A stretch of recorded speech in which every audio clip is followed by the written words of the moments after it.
Imaginez une minuscule particule, comme un proton, filant vers votre main à 99,99% de la vitesse de la lumière. Sentiriez-vous quoi que ce soit quand elle vous frappe? La nuit du 15 octobre 1991. Une particule mystérieuse a traversé l'espace avec l'énergie d'étoiles entières concentrées en de minuscules atomes. Cette énergie représentait 40 millions de fois l'énergie des protons les plus puissants jamais développés dans nos accélérateurs de particules les plus avancés, comme le Grand Collisionneur de Hadron. Et de plus, elle était prodigieusement rapide. Sa trace lumineuse dépassait même la limite ordinaire de vitesse des particules. Selon certains scientifiques, toute particule allant aussi vite devrait forcément ralentir. Mais celle-ci ne se souciait pas des règles. Elle a continué de filer juste un tout petit peu plus lentement que la vitesse de la lumière. Le scientifique John Linsley était si choqué qu'il s'est exclamé « Oh my God !» en examinant ces données pour la première fois. Et c'est ainsi qu'on a baptisé cet objet, la particule « Oh my God !». Maintenant, imaginez une particule ordinaire, comme un photon, qui se déplacerait dans l'espace à côté de ce bolide.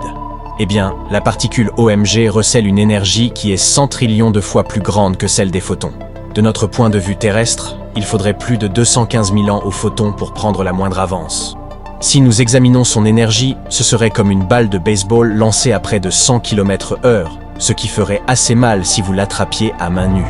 Mais étonnamment, si la particule OMG vous frappait, vous ne ressentiriez rien. Elle passerait simplement à travers votre main. Elle pourrait disperser quelques autres particules autour, mais l'impact serait imperceptible dans l'ensemble. Et tout cela est dû à la nature des rayons cosmiques. Lorsque vous êtes dans l'espace, des tas de particules invisibles se précipitent autour de vous à des vitesses incroyablement élevées. Elles s'apparentent à de petites boules surchargées d'énergie. Ces particules rapides sont ce que l'on appelle des rayons cosmiques. Nous observons généralement les conséquences de leur danse atmosphérique au niveau de la mer. La plupart de ces rayons cosmiques sont composés de protons isolés avec juste une touche de particules plus lourdes. Plus la concentration d'énergie est élevée, plus rare est le rayon. Ils proviennent de divers endroits de l'univers et se déclinent en deux saveurs. Les rayons cosmiques galactiques provenant de l'extérieur de notre système solaire et les particules d'énergie solaire émises par notre astre. Nous sommes principalement protégés contre ceux-ci par la bulle magnétique de notre Terre, la magnétosphère. Ce bouclier protecteur dévie de nombreuses particules chargées, y compris les rayons cosmiques, loin de notre planète, ou les redirige vers les régions polaires. Et devinez ce qu'ils causent là-bas, c'est exact. Les célèbres aurores boréales et australes. Ce phénomène lumineux que l'on observe souvent dans les régions arctiques et antarctiques est causé par des voyageurs de l'espace extra-atmosphérique. Mais ce n'est pas comme si aucun n'atteignait jamais notre planète. À vrai dire, nous sommes entourés de rayons cosmiques, de partout. Des milliers de ces rayons virevoltent autour de nous à chaque instant. Et ils ne font pas que nous entourer. Ils nous frappent et traversent nos corps. Toutefois, nous ne ressentons rien malgré tout cela. C'est parce que, quoi qu'ils soient très chargés en énergie, ils demeurent infiniment petits et leur masse est infime. En fait, ils sont si minuscules qu'ils passent souvent à travers l'espace qui existe entre les atomes, et même à l'intérieur des atomes eux-mêmes, avec une interaction minimale. Pour toutes ces raisons, nous avons ignoré leur existence jusque dans les années 1910. Il y a longtemps, des scientifiques ont découvert que l'air en altitude présentait un phénomène particulier appelé ionisation. L'ionisation est lorsque les atomes ou les molécules gagnent ou perdent leurs charges électriques, se transformant en ions. En termes plus simples, c'est comme donner une charge positive ou négative à une chose neutre, un atome ou une molécule. Ces particules chargées peuvent alors se comporter de façon très intéressante. Par exemple, elles jouent un rôle dans le courant électrique et permettent à des choses comme les lampes et les appareils électroniques de fonctionner. Dans tous les cas, les scientifiques voulaient en savoir d'où venait cette dernière. On a d'abord pensé qu'elle provenait d'éléments radioactifs dans le sol. Mais par la suite, au début du XXe siècle, quelques scientifiques sont montés en ballon et ont découvert que cette ionisation augmentait à mesure que l'on gagnait en altitude. Il s'avère qu'une chose provenant de l'espace lointain, et non du Soleil, provoquait cette ionisation. Les scientifiques ont appris pas mal de choses au sujet de ces rayons au fil des ans, comme leur provenance et ce qui les constitue. Et c'est ainsi que les rayons cosmiques ont été identifiés. La mystérieuse particule OMG dont nous avons parlé plus tôt faisait partie de ces rayons cosmiques. Cette particule a été repérée en 1991 par le détecteur de rayons cosmiques à œil de mouche qui se trouve en Utah. Et à ce jour, Elle détient le record du rayon cosmique à la plus haute énergie jamais enregistrée. Bien entendu, cela a éveillé la curiosité des scientifiques. Ils voulaient découvrir d'où venait cette particule surchargée et comment elle avait obtenu cette incroyable vélocité. On a donc décidé de l'étudier. Et plus on l'étudiait, plus on découvrait de choses étranges. Par exemple, on a découvert que le temps lui-même s'étirait autour de cette particule en raison de sa vitesse insensée. La théorie de la relativité restreinte, que l'on doit à Albert Einstein, dit qu'à mesure que vous accélérez, des choses étranges se produisent. Et lorsque vous vous approchez de cette limite proche de la vitesse de la lumière, le temps commence à vous jouer des tours.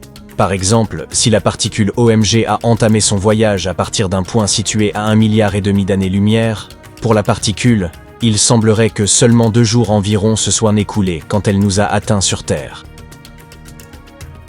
Depuis que les scientifiques ont découvert cette incroyable particule Oh My God, ils ont détecté des centaines d'événements à très haute énergie similaires qui se produisaient dans l'espace. Mais il est extrêmement difficile de comprendre pourquoi ils se déplacent de telle façon. Toutes les théories ont leurs propres failles. Parmi les suspects se trouvent les supernovae, des explosions d'étoiles massives, débordant de champs magnétiques et d'énergie.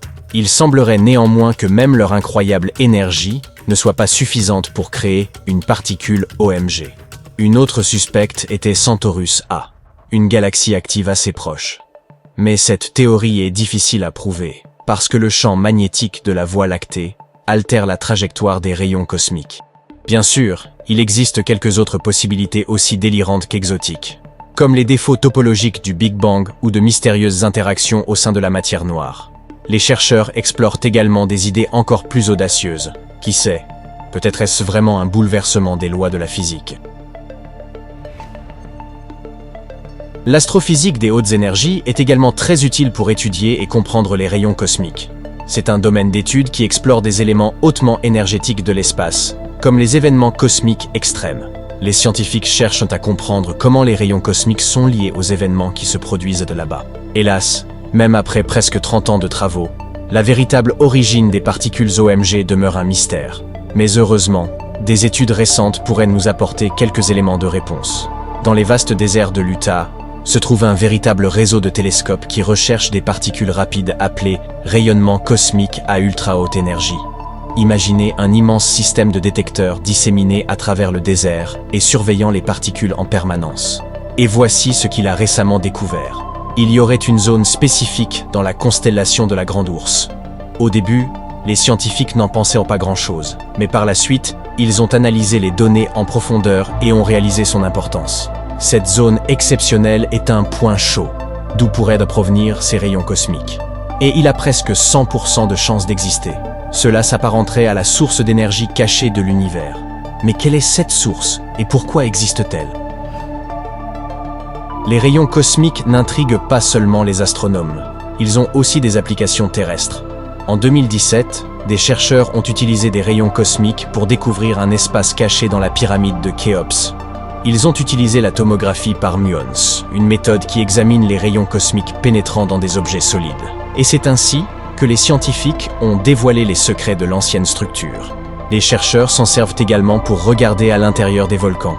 Ils utilisent la même méthode qu'avec les pyramides. Lorsque ces rayons traversent un volcan, les scientifiques peuvent étudier comment ils se déplacent pour générer des images de ce qui se trouve à l'intérieur. Cela les aide à déterminer où se trouvent différents matériaux dans le volcan et à surveiller tout signe indiquant qu'ils pourraient entrer en éruption. Donc, plus nous en apprenons à leur sujet, plus nous nous approchons de percer les mystères de notre univers. Les scientifiques ont dû concevoir de meilleurs détecteurs afin d'en apprendre davantage. Et grâce à toutes ces nouvelles technologies, ils découvrent des choses très rapidement. Attendons maintenant de savoir quelles vérités ils découvriront à l'avenir.